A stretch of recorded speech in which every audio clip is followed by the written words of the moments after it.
मात्र हवा तितका प्रतिसाद मिळत नाहीये। 1:30 वाजेपर्यंत जर आपण आकडेवारी पाहिली तर 30% वरती कुठेच या ठिकाणी मतदान पार पडलेलं नाहीये।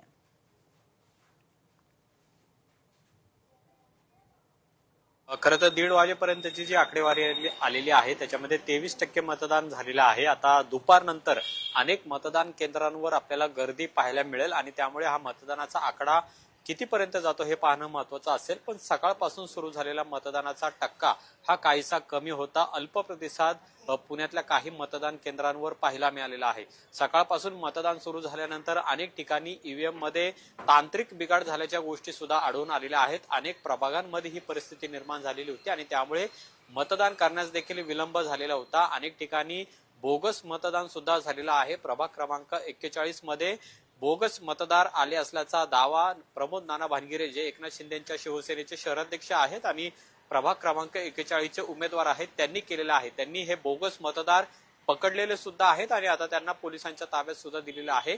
अनेक ठिकाणी दुबार मतदार सुद्धा झाल्याचं सांगण्यात आलेलं आहे। गोंधळ हा काहीसा मतदान केंद्रांवर झालेला होता अशी परिस्थिती पुण्यात निर्माण झालेली आहे। मात्र कुठेही कायदा सुव्यवस्थेचा प्रश्न निर्माण झालेला नाहीये।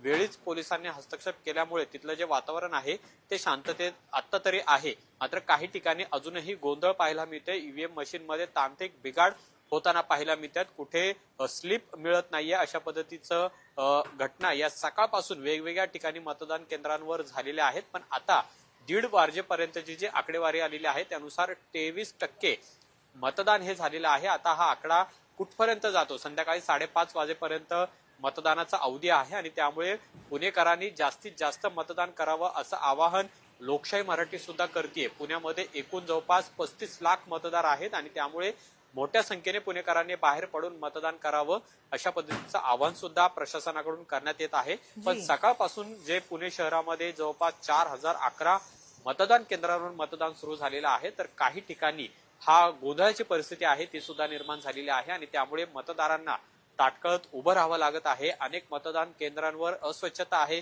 असं सुद्धा नागरिक म्हणतात आणि त्यामुळे अशा सगळ्या परिस्थितीमध्ये सध्या तरी पुण्यामध्ये मतदान सुरू आहे आणि जवळपास तो आकडा आहे आतापर्यंतचा तो 23% पोहोचलेला आहे। जी, धन्यवाद आपण दिलेल्या या सविस्तर माहिती